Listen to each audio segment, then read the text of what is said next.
ভোর থেকেই মাঝারি থেকে ঘন কুয়াশায় আচ্ছন্ন রাজধানী সহ আশেপাশের এলাকা। আবহাওয়া অধিদপ্তর জানিয়েছে দুপুরে কুয়াশা কিছুটা কাটলেও সারা দেশে এ অবস্থা অব্যাহত থাকতে পারে আগামীকাল পর্যন্ত। কুয়াশার কারণে বিমান চলাচল, অভ্যন্তরীণ নৌ পরিবহন ও সড়কে যান চলাচল ব্যাহত হতে পারে।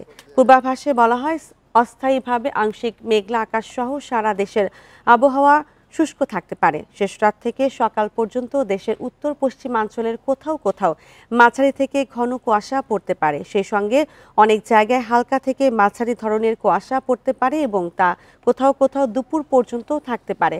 দেশের দক্ষিণাঞ্চলে রাত এবং দিনের তাপমাত্রা সামান্য বৃদ্ধি পেতে পারে। আজকে যেরকম অবস্থা আছে আমরা আশা করছি যে আগামীকালকেও সেরকম কন্ডিশন থাকতে পারে। তবে এর পরের দিন অর্থাৎ আগামী 25 তারিখে গিয়ে এই যেরকম ঘন কুয়াশা আছে এই ঘন কুয়াশা অনেকটা কেটে যেতে পারে।